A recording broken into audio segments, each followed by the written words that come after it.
My husband said I should lose the baby weight before he takes me out in public again. So I went out with his best friend. Our daughter was 4 months old. I'd gained 35 pounds during pregnancy and lost 20 already, but apparently that wasn't enough for Keith. It's embarrassing, he said, looking at me getting dressed for his company dinner. What will people think? Maybe next year when you're back to normal? I stood there holding the dress I'd bought specifically for this event while he straightened his tie. I gave birth 16 weeks ago, I said. Exactly. And Rebecca had her baby 6 months ago, and look at her now. Back in her size 2 jeans. Effort. Rebecca, whose husband hired a personal trainer and nutritionist. Rebecca, who had a tummy tuck that she told everyone was just good genes. So I'm not going? I asked. It's for the best. I'll tell everyone you're sick. He kissed my forehead like he was doing me a favor. Order whatever you want for dinner. Just try to make healthy choices. After he left, I sat on our bed crying until the baby woke up. I was feeding her when my phone rang. It was Jake, Keith's best friend since college. Hey, Keith just called to say you're sick? You okay? I'm fine, I said. Just not presentable enough for public, apparently. Silence. Then, what? I told him what Keith had said, word for word. Jake was quiet for so long I thought he'd hung up. That's fucked up, he finally said. Sorry for the language, but that's completely fucked up. It's fine. I'll lose the weight eventually. No, it's not fine. You just had a baby. You look amazing. Keith's being an asshole. I started crying again. Couldn't help it. Listen, Jake said. I was going to skip the company thing anyway. Want to get dinner? You and the baby? There's that new Italian place downtown. Keith would be furious. Keith's too busy impressing his coworkers to notice. He was right. Keith wouldn't check on me. He never did during these events. Okay, I said. Pick me up in an hour. I put on the dress I'd bought. It fit perfectly. Not like before the baby, but it wasn't supposed to. I curled my hair, did my makeup, looked like myself for the first time in months. Jake showed up with flowers. You look incredible, he said, and he meant it. I could tell. The restaurant was beautiful. White tablecloths, candles, the kind of place Keith always promised to take me but never did. Jake had made a reservation and they had a high chair ready for the baby. Keith's an idiot, Jake said after we ordered. I'm sorry, I know he's my friend, but he's being an idiot. He's always been like this, I said. Even before the baby. Nothing I do is enough. Why do you stay? Where would I go? I haven't worked in 2 years. He controls all the money. Jake was quiet, watching me feed the baby small bites of mashed potatoes. You know what kills me? He said. Keith doesn't deserve you. Never has. He was like this in college too. Had this amazing girlfriend junior year, treated her like trash because she wasn't some magazine model. What happened to her? She left him. Married a doctor. Has 3 kids and looks happy as hell on Facebook. Keith still stalks her page. We talked for 2 hours. About books, movies, life before I became invisible in my own marriage. Jake told me about his divorce, how his ex-wife had affairs, but somehow made him feel like it was his fault. Manipulation's funny like that, he said. Makes you think you're the problem. The baby started fussing, so we got the check. In the parking lot, Jake was helping me get her into the car seat when a familiar voice said, "What the hell is this?" Keith was standing there with 3 coworkers, including Rebecca in her size 2 jeans. His face was purple. The dinner ended early, he said. Thought I'd check on my sick wife. I felt better, I said. So you went out with Jake? You said I wasn't presentable enough for public, I said. Jake disagreed. Keith's coworkers were staring. Rebecca's mouth was open. We're going home right now, Keith said, grabbing my arm. Jake stepped between us. No, you're not. Not like this. This is between me and my wife. Your wife who you told wasn't good enough to be seen with? Jake said loudly. Who you left at home because she hasn't lost baby weight 4 months after giving birth. The coworkers exchanged looks. Rebecca actually stepped back. That's not what happened, Keith said. Really? Because she called me crying after you told her she was too embarrassing to bring to your company dinner. This is none of your business, Jake. You made it my business when you treated her like trash. Keith turned to me. Get in the car. Now. No, I said. What? I said no. I'm not going home with you. I stood there in the parking lot watching Keith's face change colors like some kind of broken traffic light. His boss, Cody Riggs, had his arms crossed and looked like he wanted to be anywhere else. Rebecca kept staring at her shoes. The other 2 coworkers whispered to each other. Jake's hand stayed on my arm, and I could feel him standing solid next to me while Keith tried to put on his fake smile. He laughed, but it came out wrong. Nobody laughed with him. Cody shook his head and walked toward his car. Rebecca followed without looking back. Keith's face went from purple to white to red again. He opened his mouth, but nothing came out. Jake opened my car door and helped me get the baby buckled in, while Keith just stood there. I got in the passenger seat and Jake drove away. I watched Keith get smaller in the side mirror until we turned the corner and he disappeared. Jake drove me to his apartment while my hands shook so bad I couldn't hold my phone. The baby made little sleeping sounds in her car seat. Jake kept talking in this calm voice about how I could stay with him as long as I needed. He said his guest room had clean sheets already. He said we'd figure out next steps tomorrow. He talked like I was a real person who deserved help instead of someone who'd just blown up her whole life in a restaurant parking lot. My brain couldn't catch up to what just happened. I'd said no to Keith. In front of his boss. In front of his co-workers. I'd actually said no. Jake parked and helped me carry the baby upstairs. His apartment was neat and quiet. He showed me the guest room and it had a real bed with pillows and everything. He brought me tea while I fed the baby. I started crying again and couldn't stop. Jake sat in the doorway and didn't try to make me feel better with stupid words. He just stayed there until the baby fell asleep and I stopped shaking. Keith called 17 times that night. I watched my phone light up over and over. Each time it buzzed, I jumped. Jake finally took my phone around midnight and typed out a text. He showed it to me before sending. It said I was safe and would contact Keith through a lawyer. Keith called 3 more times after that, but Jake turned my phone off. The baby slept in a portable crib Jake borrowed from his neighbor. I lay awake in the dark, staring at the ceiling. I was a single mother now. No income, no plan, no access to money because Keith controlled everything. Tomorrow I needed to buy diapers and I had maybe $40 in my purse. That was it. $40 between me and my daughter and the rest of our lives. I thought about going back. Walking to Keith's car in the morning and apologizing and begging him to forgive me. Then I remembered his face when he grabbed my arm. The way he talked to me like I was a dog that needed training. I couldn't go back to that. I wouldn't. Morning came too fast. The baby woke up hungry and I fed her with the last bottle I'd packed. I needed to buy formula, diapers, wipes, all the stuff that costs money I didn't have.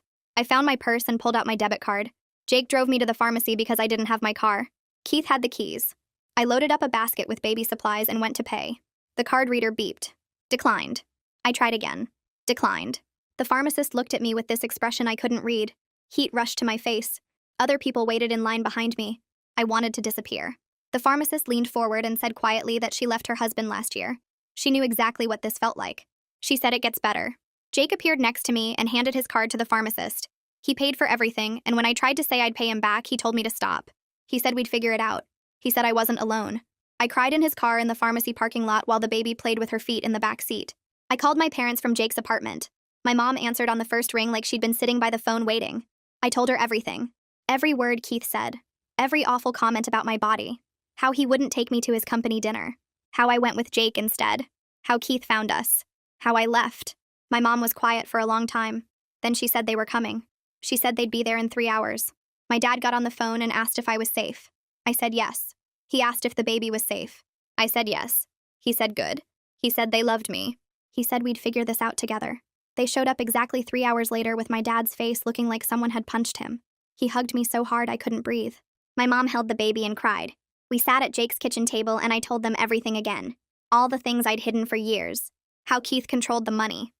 How he criticized everything I did. How nothing was ever good enough. My dad's jaw got tight. My mom reached across the table and held my hand. That afternoon, we went to a bank and opened an account in just my name. My parents transferred $2,000 into it. My mom said it was a start. My dad said they'd help as much as I needed. My mom stayed with me the next day while my dad went to the house with Jake. They needed to get clothes and baby supplies. All the stuff we'd need to actually live. I sat on Jake's couch feeding the baby and waiting. My phone buzzed with updates. My dad texted that Keith tried to refuse them entry. My dad texted that he threatened to call the police. My dad texted that Keith backed down. They came back 2 hours later with 6 bags of essentials. Baby clothes. My clothes. Bottles. The good blanket. My dad pulled me aside and said Keith had been ranting the whole time. Yelling about how I was trying to ruin his career. How I humiliated him in front of his boss. How everyone at his office was talking about what happened. My dad said Keith never once asked about me or the baby. He only cared about his reputation. The company dinner incident was apparently all over his workplace. People were talking. Keith's perfect image was cracking. Keith's mother, Heidi, called that evening. I almost didn't answer. She started with how she was sure this was all a misunderstanding. How Keith was under a lot of stress at work. How maybe I misunderstood what he meant. I was done protecting him. I repeated exactly what he said about me being too embarrassing for public. Word for word. There was a long silence on the phone. Heidi said she needed to call me back. I knew what that meant. She was going to talk to Keith first. She was going to believe whatever story he told her. She was going to take his side because that's what mothers like her do. I hung up and my mom was standing in the doorway. She'd heard everything. She muttered that some women will excuse anything their sons do. She said Heidi was probably calling Keith right now to warn him. She said we needed to move fast before Keith did something worse. My mom found a lawyer through her book club, Victoria Harding. She worked with women leaving bad marriages. Her specialty was emotional abuse cases. We met her the next morning at her office downtown. Victoria had gray hair and kind eyes, and she listened to everything without looking shocked. I told her about Keith controlling all the money. about him locking me out of accounts, about what he said about my body, about the parking lot confrontation. Victoria took notes and nodded. She said Keith's financial control was textbook abuse. She said we could get emergency temporary support orders within days. She explained how the process worked, what forms we'd file, what the judge would consider. She made it sound possible, like I wasn't crazy for leaving, like I had rights even though I hadn't worked in 2 years. She said we'd start the paperwork that afternoon. Victoria filed for temporary custody and child support and spousal support. That same day, she said Keith would get served with papers at his office the next morning. She said he would probably react badly. She said to record everything. The next morning, my phone rang at 9. Keith was screaming. Actually screaming about how I was humiliating him at work, how I was destroying his reputation, how everyone saw him get served with divorce papers, how his boss called him into a meeting, how I was ruining his life. Victoria had predicted this almost word for word. She told me to let it go to voicemail. I did. Keith left a 3-minute message full of threats and accusations. Victoria listened to it once and added it to our evidence file. She said judges don't like men who threaten their wives. She said this recording would help us. Jake helped me that afternoon with something I didn't expect. He'd been through a divorce where his ex-wife did similar financial stuff. He knew what information we needed.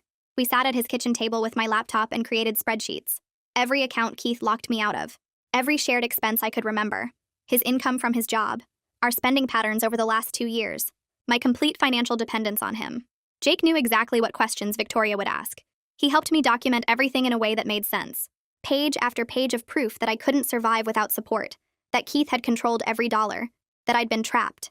Victoria called that evening and said the spreadsheets were perfect. She said this would be crucial for our support arguments. I felt grateful but also sick. My whole life had become a legal case file.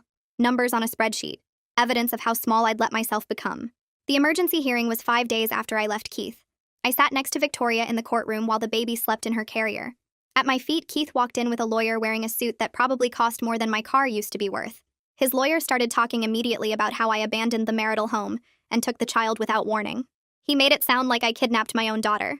He said I was unstable and acting irrationally, and Keith was just concerned about his family. Victoria let him talk for 10 minutes before she stood up. She played Keith's voicemail on the courtroom speakers. His voice screaming about ruining him and destroying his reputation echoed off the walls. She showed the judge screenshots of every locked account with timestamps.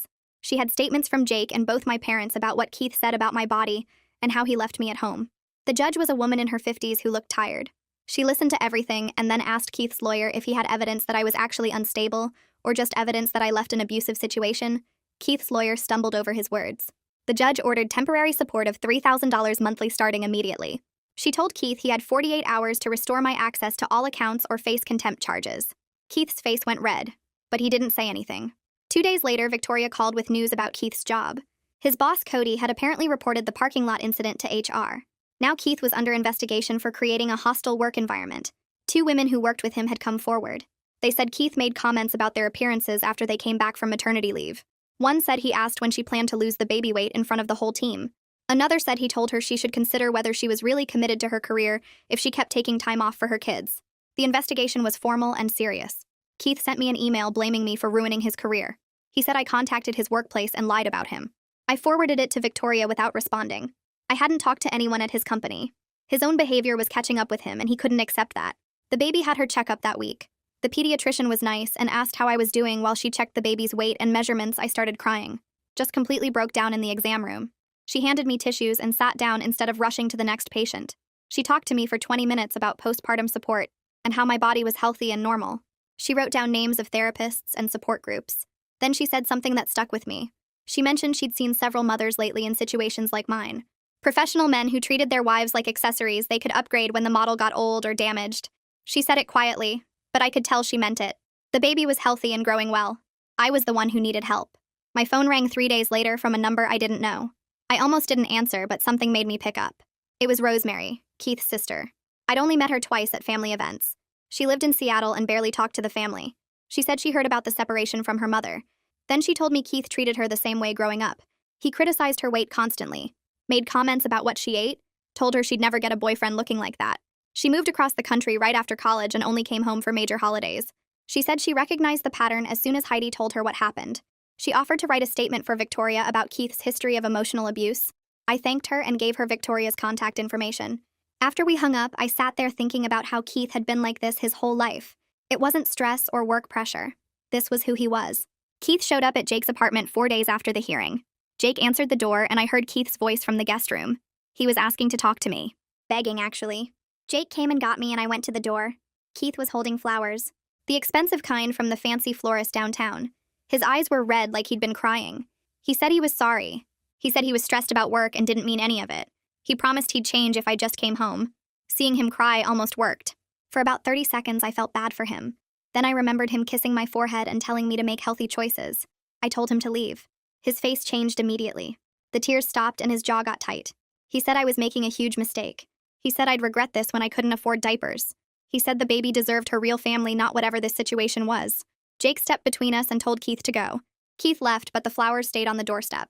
Jake threw them in the dumpster. I started applying for jobs that night. Remote positions I could do while watching the baby. Administrative work, customer service, data entry, anything that didn't require recent experience. My resume had a 2-year gap, but I was honest about being a stay-at-home mother. I sent out 15 applications the first day. By the end of the week, 3 companies responded wanting to interview. One was a customer service position for an insurance company. One was administrative support for a law firm. One was scheduling work for a medical office. The possibility of my own income made me feel like I could breathe again, like I'd been underwater and finally reached the surface.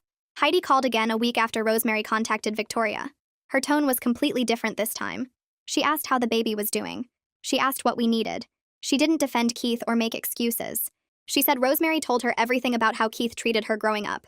She said she was starting to see the same patterns now. She didn't apologize exactly, but she asked if she could send money for the baby. I said that would be helpful. 3 days later, a check arrived for $500 made out to me personally. It wasn't much, but it felt like someone in Keith's family finally saw the truth. Like I wasn't crazy for leaving. The insurance company called with a job offer. $18 an hour for 25 hours a week. Remote customer service taking calls about claims and coverage. It wasn't enough to live on by itself, but combined with the support payments, it meant I could start building real independence. I cried when they sent the offer letter. Actually cried with relief. My first shift was in 1 week, and I had to complete online training first. Jake offered to watch the baby during my training period. He said he worked from home anyway and could handle both. I accepted because I didn't have other options yet and because I trusted him. Victoria called with news about the financial records. Her team got the subpoena approved and pulled everything from our bank. Keith had been moving money into accounts in just his name for 8 months, since before I even got pregnant. He'd been planning to control me financially the whole time. Even if I never stood up to him, he was building his exit strategy where I'd have nothing. The spreadsheets showed $50,000 he'd hidden. The judge was not pleased. Victoria said this would help our case significantly. I felt sick reading the dates. He'd been planning this for so long. Keith got written up at work for the hostile environment investigation. The write-up went in his permanent file and affected his bonus eligibility. He sent me text messages that got more and more unhinged. He said I destroyed his career. He said I turned his family against him. He said I was poisoning everyone against him with lies. He said the baby would grow up knowing what I did. Victoria screenshot every message for the custody case. His mask was completely off now. The nice guy act he showed everyone else was gone. This was the person I'd lived with for years. The person who made me feel worthless. I blocked his number and told Victoria all communication had to go through her office. I was done talking to him directly. My parents helped me look at apartments the week after I blocked Keith. We saw 6 places in 3 days, and most were either too expensive or in bad neighborhoods, until we found a 2-bedroom on the 2nd floor of a small building with a parking lot and laundry room. The rent was $850 a month, which I could barely afford with the support payments and my new job income, but my parents offered to cover the security deposit and first month. I signed the lease that afternoon and got the keys 2 days later.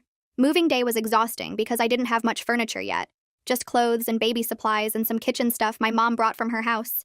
Jake helped carry boxes up the stairs while my dad started installing extra locks on the door and a video doorbell he'd ordered online. The baby's room was smaller than I wanted, but I set up her crib near the window where morning light came through and hung some pictures my mom found at a thrift store. The apartment smelled like old carpet, and the bathroom tiles were cracked, but the locks were mine, and Keith didn't have keys, which mattered more than anything else. My dad tested the video doorbell 3 times to make sure it worked and showed me how to check the footage on my phone.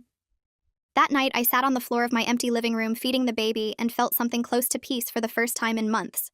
My first week of remote work started the following Monday, and I was terrified I'd mess it up. The training had been straightforward, but actually taking calls while managing a 4-month-old felt impossible.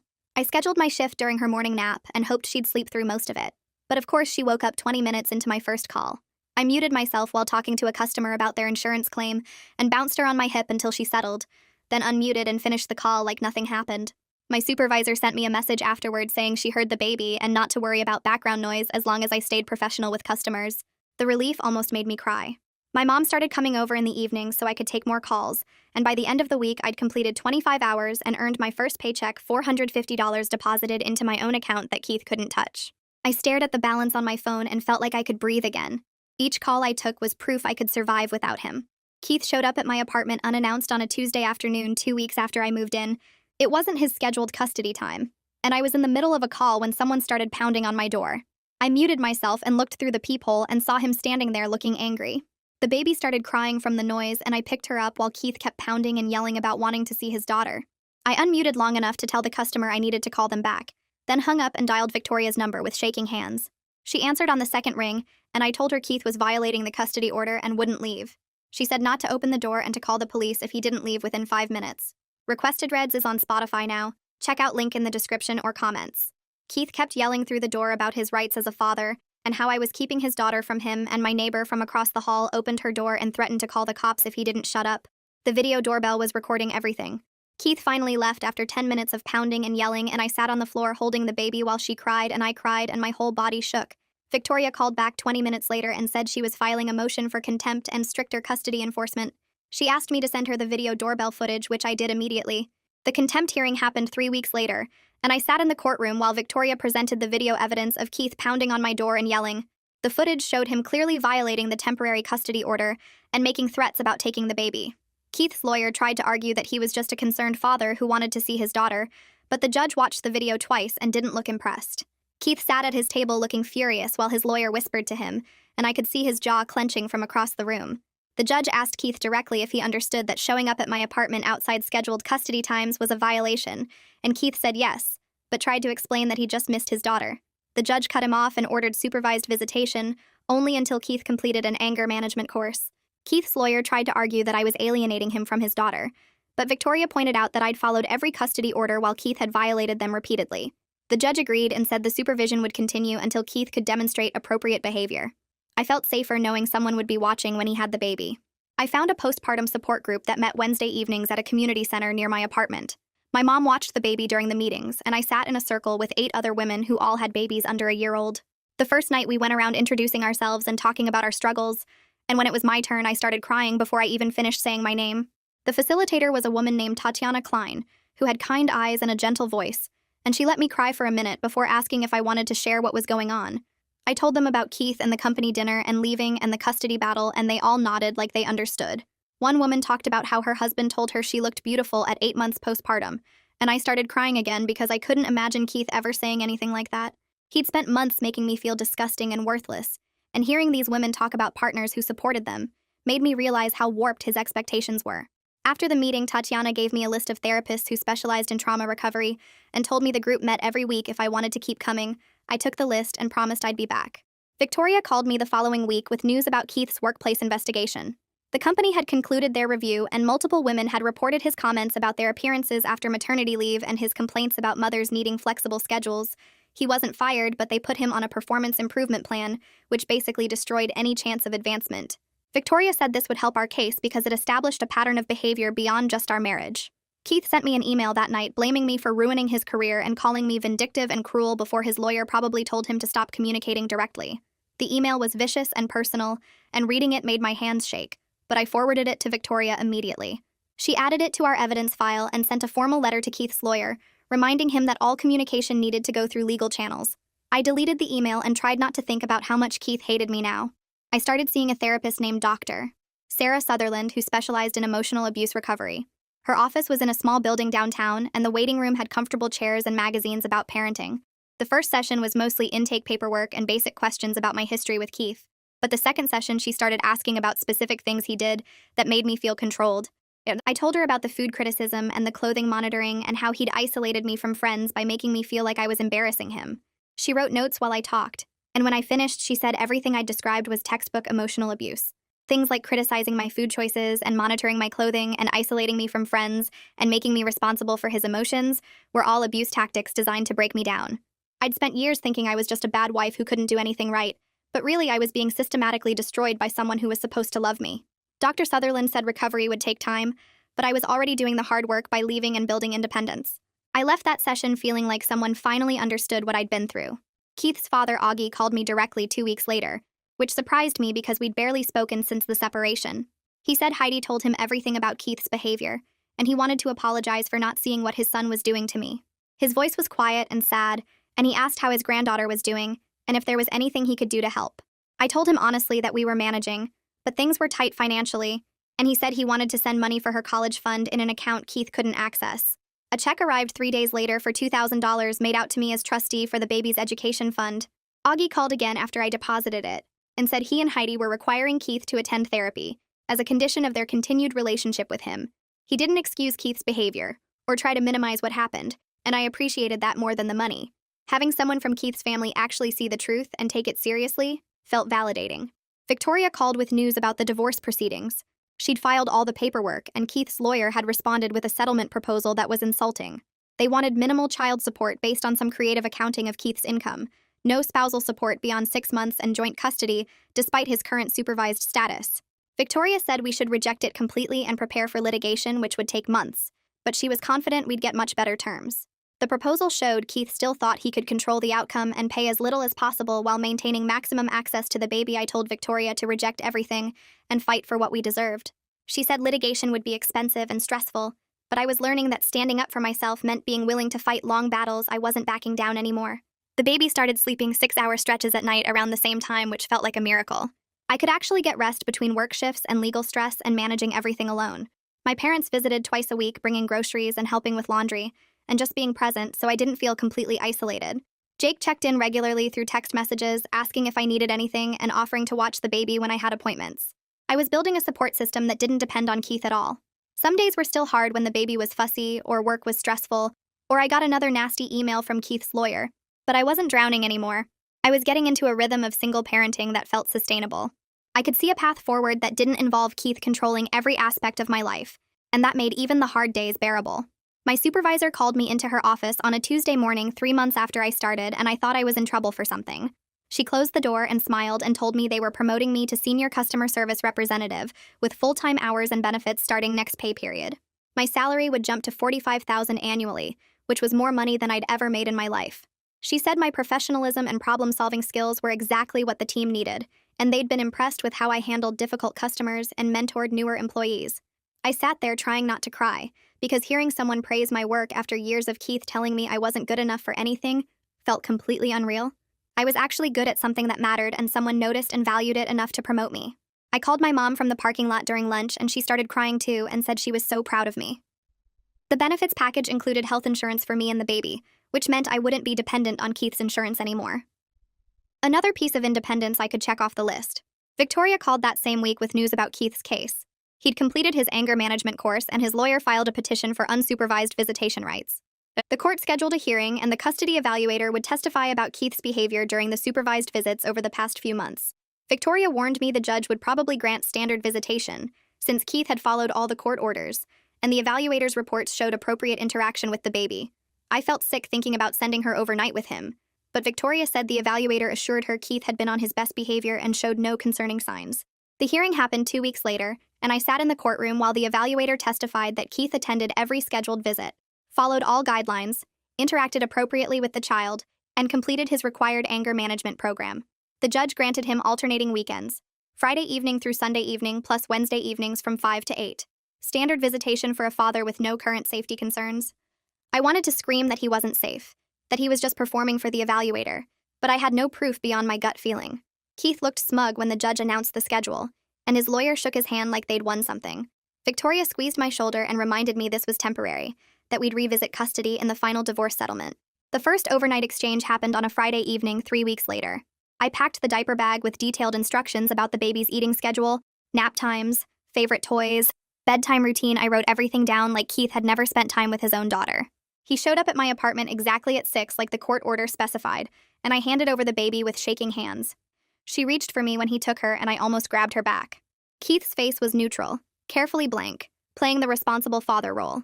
He loaded her car seat into his vehicle and drove away, and I stood in my doorway watching until his taillights disappeared. I barely slept that entire weekend. I checked my phone every 20 minutes expecting a call that something was wrong. I texted Keith twice asking how she was doing, and he sent back brief responses that she was fine. Saturday dragged by in slow motion. I cleaned my apartment, did laundry, meal prepped for the week, anything to keep my hands busy. Sunday morning, I woke up at 5 and couldn't fall back asleep. The custody order said he'd return her by 6 Sunday evening. At 5:30, I was watching out my window. At 5:45, his car pulled into the parking lot. He carried her to my door and she seemed fine, not upset or scared or hurt. He handed over the diaper bag and left without saying anything beyond confirming our next exchange date. I checked the baby over completely, looking for any signs something was wrong, but she was just tired and ready for bed. Keith had followed the schedule, fed her properly, kept her clean and safe. He was clearly on his best behavior, trying to prove he could be trusted with unsupervised time. I realized this was going to be my life now, co-parenting with someone I didn't trust, but legally had to share custody with. Sending my daughter to spend time with a man who'd emotionally destroyed me for years, but was smart enough to hide it from evaluators and judges. Jake came over for coffee the following Wednesday afternoon during my lunch break. The baby was napping, and we sat at my kitchen table talking about work and his new project at his job. He got quiet for a minute and then said he needed to tell me something. He said he had feelings for me beyond friendship and had for a while now. I wasn't entirely surprised, because I'd noticed the way he looked at me sometimes and how he always made time when I needed help. But I also wasn't ready for any kind of relationship beyond what we already had. I told him honestly that I needed time to figure out who I was outside of being Keith's wife, before I could even think about dating anyone. I'd spent years being told I wasn't good enough, and I needed space to rebuild my sense of self without jumping into something new. Jake nodded and said he understood completely, and he'd be here whenever I was ready. No pressure. It was exactly the right response. He didn't push or make me feel guilty or try to convince me. He just accepted my boundary and stayed my friend. 4 months after our separation, I saw on social media that Keith was dating someone new. A mutual acquaintance's Instagram story showed them at some restaurant downtown. I clicked through to the woman's profile, which was public, and scrolled through her photos. She was thin and blonde with perfect makeup in every picture, exactly the type Keith always said he preferred. My first reaction was this ugly jealousy mixed with insecurity, wondering if he'd finally found someone who met his impossible standards. But then I looked at her smiling face in those photos and felt genuinely sorry for her. She had no idea what she was getting into. She probably thought Keith was charming and successful and attentive. She didn't know about the criticism that would start slowly, the comments about her appearance disguised as concern, the way he'd make her feel like nothing she did was ever enough. I hoped she'd figure it out faster than I did, and get out before he destroyed her self-worth completely. Victoria's team finished discovery in the divorce case, and she called me to discuss what they'd found. Keith's co-workers had provided depositions as part of proving the emotional abuse pattern, and several of them mentioned things Keith had said about me over the years. He'd been complaining about me to people at his office since before the baby was born, calling me lazy for being a stay-at-home mother and unmotivated for not working. One coworker testified that Keith regularly made disparaging comments about my appearance and said I'd let myself go. Another mentioned Keith comparing me unfavorably to other wives who'd maintained their figures after having children.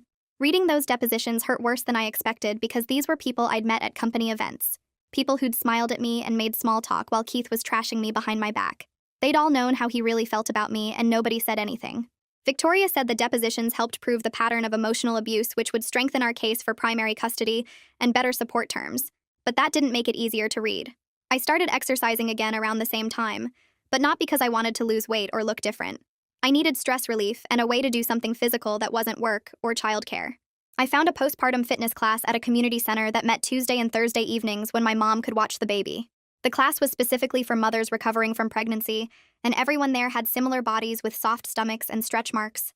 Nobody commented on anyone's appearance or pushed unrealistic fitness goals. We just moved our bodies in ways that felt good and built strength gradually. The instructor talked about honoring what our bodies had done in carrying and feeding babies, rather than trying to fix or shrink ourselves. Moving felt good for the first time since before I got pregnant. I was building actual strength in my arms and legs and core, instead of trying to make myself smaller to meet someone else's standards.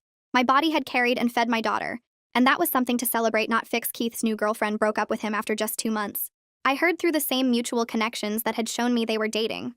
Apparently, she'd found him controlling and critical about small things like what she ordered at restaurants and how she styled her hair. Part of me felt validated that I wasn't crazy, that other women saw the same patterns I'd experienced.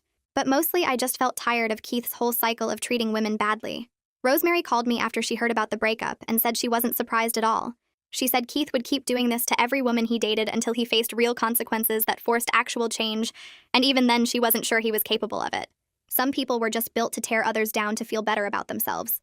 The custody evaluation report came back in early November, and Victoria called me as soon as she received it.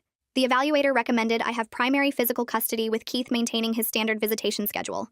The report cited his history of emotional abuse and anger issues as concerns for the child's long-term well-being, even though his recent behavior had been appropriate.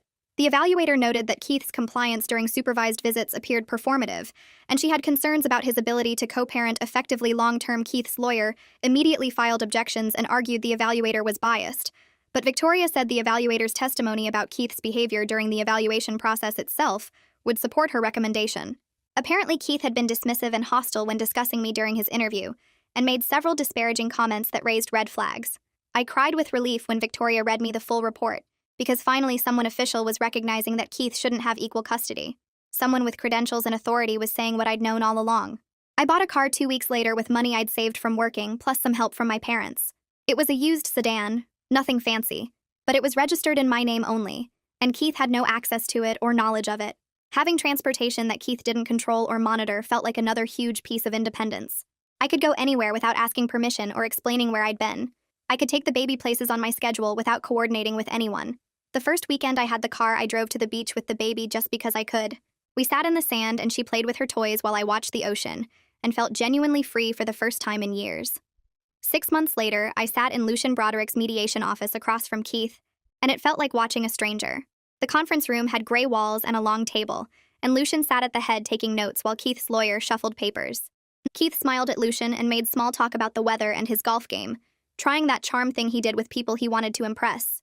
Lucian just nodded politely and redirected to the financial documents spread between us. We went through child support calculations based on Keith's salary, and I watched him try to downplay his income until Lucian pointed to the tax returns Victoria had submitted. Keith's jaw tightened, but he couldn't argue with his own documents. His lawyer proposed minimal spousal support for 6 months, and Victoria immediately countered with 3 years, and we spent an hour going back and forth while I sat there realizing this was actually happening. I was negotiating the end of my marriage like a business deal. Keith kept glancing at me like he expected me to cave or apologize, but I just took notes on everything Lucian said. We were far apart on almost every term, but at least nobody was yelling. At least I had lawyers and mediators between us instead of him cornering me in our kitchen. The second mediation session happened 2 weeks later, and Keith's lawyer came in with a new proposal. Reasonable child support based on his actual income, 2 years of spousal support while I established my career, and the custody arrangement the evaluator had recommended with me having primary physical custody. Victoria looked at me, and I could tell she thought it was fair even if it wasn't everything we'd asked for. Keith looked angry about the whole thing, his face tight and his hands clenched on the table, but his lawyer had clearly told him this was the best he'd get. Victoria asked for a break so we could talk privately, and we went to a small office down the hall. She laid out the numbers and explained that fighting for more would cost me thousands in legal fees and months of my life, and this settlement gave me what I needed most: security for the baby, time to build my career, and primary custody. I thought about dragging this out for another 6 months and facing Keith in court and dealing with his anger through more depositions and hearings. I was tired. I wanted it over. I told Victoria I'd accept the terms, and we went back to the conference room. Keith's lawyer drew up the agreement, and we all signed it that afternoon. Keith wouldn't look at me as we left the building. The divorce was finalized on a Tuesday morning, 8 months after I'd left Keith standing in that parking lot. The courthouse was busy with people waiting for various hearings, and I sat on a bench with Victoria going over last-minute details.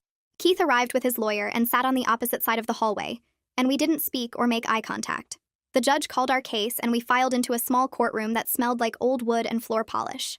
The judge reviewed the settlement agreement and asked if we both understood and agreed to the terms. We each said yes. She asked if there was any reason the divorce shouldn't be granted. Silence.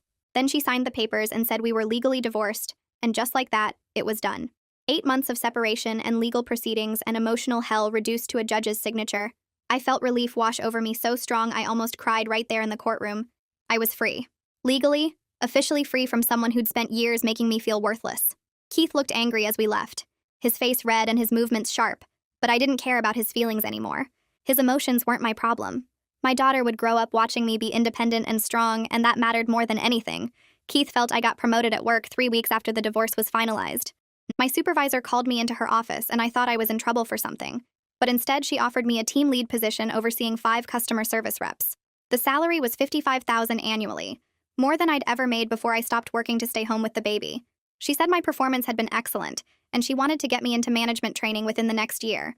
I sat there trying not to cry because someone was valuing my work and seeing my potential and offering me opportunities for growth. My career trajectory was better than it had ever been before I became a stay-at-home mother.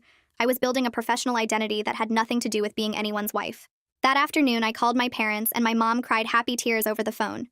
My dad said he was proud of me, and he'd never doubted I could do this. I bought myself flowers on the way home and put them on my kitchen table in my apartment that Keith had never been inside.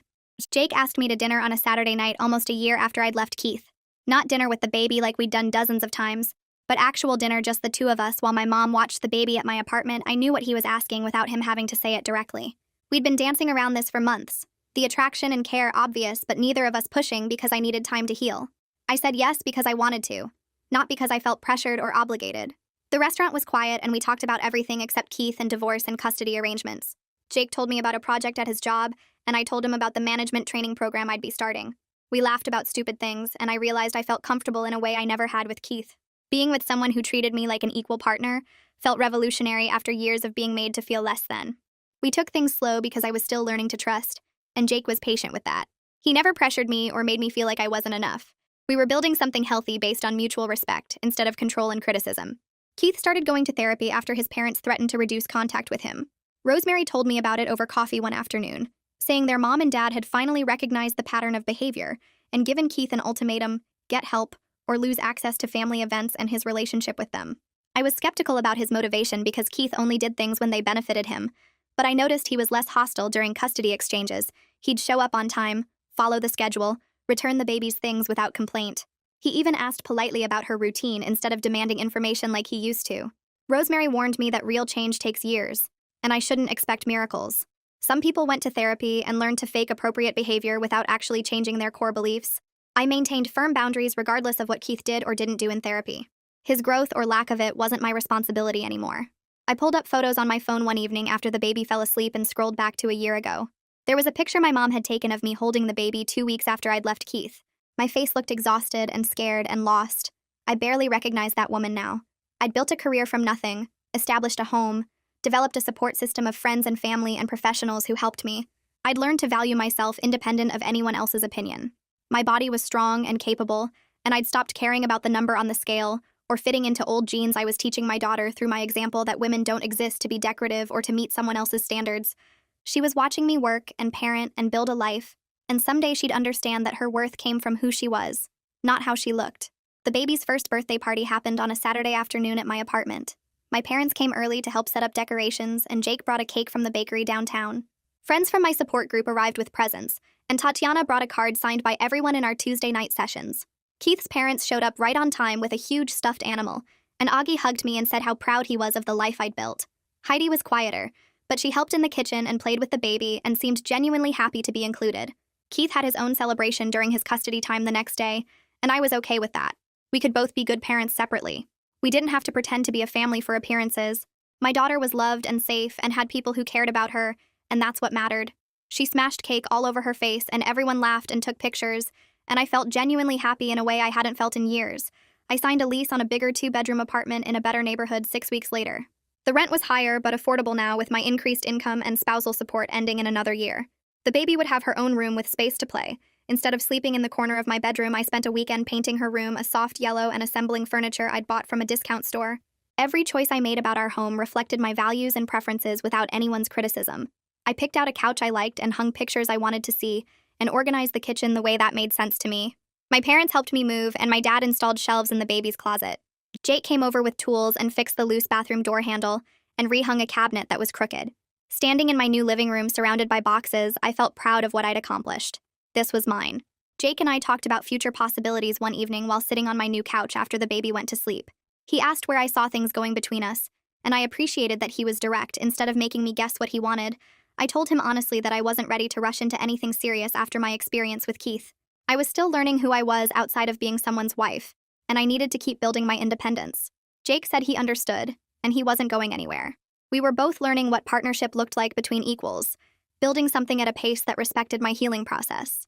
He'd proven through consistent actions over the past year that he valued me as a whole person, not just as someone to fill a role in his life that mattered more than timelines or labels. We were figuring it out together. Over the following months, I started reaching out to friends I'd lost touch with during my marriage. Sarah from college responded to my message within an hour, and we met for lunch the next week while my mom watched the baby sitting across from her at the sandwich shop. I realized how much I'd missed having friends who knew me before Keith. She told me she'd noticed how he always corrected me in public or made jokes about my choices, and she'd wanted to say something but didn't know how without making things worse. 2 other friends said similar things when I reconnected with them. They'd seen him criticize what I ordered at restaurants or comment on my appearance in ways that seemed off, but they hadn't been sure if I wanted help. We started meeting regularly for coffee or walks, and I was honest about everything that had happened instead of pretending my life was perfect, like I did when I was with Keith. Having people I could tell the truth to without shame felt like finally being able to breathe properly. Keith's romantic life became a pattern I heard about through mutual connections, but stopped paying attention to after the third or fourth girlfriend left him within weeks. Someone would mention he was dating someone new, and then a month later I'd hear they'd broken up because she found him controlling or critical. His sister Rosemary told me one woman lasted exactly 2 weeks before she figured out what he was like. I focused on making custody exchanges smooth and keeping communication limited to logistics through our shared calendar app. His personal life wasn't my problem anymore, and eventually our daughter would be old enough to see his patterns and make her own decisions about their relationship. I had my own life to build. I enrolled in online business courses through a community college program focused on small business development and marketing. Sitting at my laptop after the baby went to sleep, I worked through modules about business plans and financial projections and client acquisition. Having professional goals beyond my current job made me feel like I was building towards something bigger that I was creating myself. My parents came over one Saturday, and my dad asked what my business idea was, and I explained wanting to do consulting in my field eventually. My mom said they'd set aside $10,000 to help with startup costs when I was ready, and my dad added that they believed in me. Keith's voice in my head telling me I wasn't capable of running my own business got quieter every time I completed another course module. The custody arrangement settled into a routine where Keith had the baby alternating weekends from Friday evening to Sunday evening, plus Wednesday evenings from 5 to 8. I missed her during his time, especially the first few weekends, but I also started appreciating the space to focus on work projects and take care of myself without managing a toddler's needs. Co-parenting with someone who'd been emotionally abusive was complicated and required detailed scheduling and minimal direct communication, but we made it work. Our exchanges happened in public parking lots, and we kept conversations to necessary information about the baby's schedule or needs. It wasn't ideal, but it was functional, and our daughter seemed happy and secure with both of us. I reached my pre-pregnancy weight naturally, about 14 months after leaving Keith through stress reduction and regular movement and eating without constant criticism. The number on the scale was the same as before I got pregnant, but more importantly, I stopped caring what it said. My body was healthy and strong and allowed me to work full days and parent actively and live the life I wanted. I went to exercise classes not to lose weight, but because moving felt good, and I was building muscle and endurance. My body had carried and birthed and fed my daughter, and that was worth celebrating, not fixing. I was teaching her through my example that women's worth came from who they were and what they did, not how they looked in jeans. Keith's parents called one evening, and Heidi asked if they could take the baby for a weekend visit at their house to spend time with her and introduce her to cousins. I told them I needed to check with Victoria about legal implications and called her the next morning. Victoria said it was fine as long as Keith wasn't going to be there unsupervised, and I trusted them. I agreed, and Augie promised they'd send lots of photos and keep me updated. That weekend, they sent pictures of her playing with 3 cousins in their backyard and being spoiled by grandparents who clearly loved her. Augie called Sunday evening when they brought her home and told me they were proud of how I'd built a good life for her, and they wanted to stay involved as grandparents separate from whatever issues they had with their son. Jake's relationship with the baby developed naturally over the months we dated and eventually moved in together. She started lighting up when she saw him and reaching for him to pick her up and bringing him books to read to her. He was careful about not trying to replace Keith or act like her father, and he always respected that I was her mother, and Keith was her father. When she called him Jake instead of trying to say daddy, he smiled and said that was perfect. We talked about blended family dynamics and agreed to let things develop at her pace without forcing anything. I knew when I was ready to think about more serious family possibilities, he'd approach it with the same patience and respect he'd shown from the beginning. I celebrated 18 months since leaving Keith by taking myself and the baby on a beach weekend to a small town 3 hours away. Sitting in the sand watching her toddle around and squeal at the waves, I felt genuinely content in a way I hadn't felt in years. My life wasn't perfect, but it was mine. I made my own money and my own choices, and I was raising my daughter in a home without criticism or control or walking on eggshells. The woman Keith had said was too embarrassing for public was thriving without him. I had a career and friends and a healthy relationship, and most importantly, I had myself back. My consulting business launched officially with 3 clients I'd cultivated through my current job network who needed help with projects in my specialty area. I was working toward eventually being fully self-employed, which would give me flexibility for parenting and higher income potential. Building something that was entirely my own creation felt incredible. Keith had predicted I couldn't make it without him and his financial support, but I was proving every day that I was more capable than he'd ever let me believe. One morning, I stopped at a coffee shop near my apartment and saw Rebecca sitting alone at a corner table. She looked up and recognized me, and her face went red. I could have walked past, but something made me go over to her table. She immediately started apologizing for not speaking up during the parking lot confrontation that night, saying she'd been afraid of Keith's reaction and how he'd treat her at work. I sat down, and she told me she'd gotten divorced 6 months ago from her own controlling husband and wished she'd had my courage sooner. Her husband had been the one who'd paid for her tummy tuck and personal trainer and nutritionist, and he'd controlled everything about her appearance and schedule. She'd finally left after he told her she was getting too old, and he wanted her to consider cosmetic procedures to stay attractive. We exchanged numbers, and I invited her to my Tuesday support group, and she started crying and said yes. Sitting there watching her wipe her eyes, I realized my story had helped someone else find the strength to leave. That mattered more than I'd expected it to. The baby started stringing words together around 18 months, and one morning while I was getting dressed for a client meeting, she pointed at me and said clear as day, "Mama strong." I froze with my shirt halfway on because I'd heard my parents say that exact phrase to her dozens of times during their visits. My dad would lift her up and say it while watching me handle work calls and custody exchanges. My mom would repeat it while we played on the floor. And now here was my daughter, not even 2 years old, already learning that her mama was strong. I sat down on the bed and cried happy tears while she patted my face with her tiny hands, and I thought about how she'd grow up knowing women could be capable and independent. She wouldn't learn to make herself smaller for anyone. She'd know her worth from the beginning because I was showing her every single day. 3 weeks later, Keith's name appeared in my inbox for the first time in months, and my stomach dropped before I even opened it. The email was long and detailed about his therapy progress and how he understood now what he'd done to me. He wrote about recognizing his patterns and working to change them. He said he was sorry for making me feel worthless and controlling every part of my life. I read it twice and waited for some feeling of validation or closure, but mostly I just felt tired. His growth journey wasn't my responsibility anymore, and I didn't need his apology to know I deserved better. I forwarded the whole thing to Victoria for our records in case it mattered legally, then archived it and went back to reviewing a client proposal. My healing work was done, and his acknowledgement changed nothing about my life now. Jake and I had been dating for over a year when he suggested moving in together, and instead of feeling scared, I felt ready. We spent weeks looking at places that would work for both of us and the baby, somewhere with good schools and a yard and enough space for everyone. The house we found had 3 bedrooms and a kitchen with windows that let in morning light. We moved in on a Saturday with help from my parents and Jake's brother. The baby loved having Jake around all the time. She'd wake up asking for him and bring him books to read and help him make breakfast. We created routines together where we both contributed and both made decisions. He never tried to replace Keith or act like her father. He respected that I was her mother, and Keith was her father, and he was building his own relationship with her. I'd never thought I could trust someone enough to share space again after Keith, but Jake had proven himself through consistent actions over time. He showed up when he said he would. He respected my boundaries. He treated me like an equal partner in everything. 2 years after leaving Keith, I was running a successful consulting business with 12 regular clients and revenue that exceeded what I'd made in my old job. My home office had a view of the backyard where the baby played on her swing set. Jake and I split household tasks and parenting duties fairly. Keith and I had a functional co-parenting relationship with clear boundaries and regular communication through a parenting app. My daughter was growing up watching me be independent and successful, and in a healthy relationship, she saw me run my business and make my own money and make my own choices. She saw Jake treat me with respect and partnership. She learned that women could be strong and capable and valued. Life wasn't perfect because real life never is, but it was genuinely happy in a way I'd never experienced during my marriage. I was proud of the woman I'd become, and the life I'd built, and the example I was setting for my daughter every single day. That's the story for today. Thank you for staying until the end. It really means a lot. I hope it left you with something gentle or hopeful.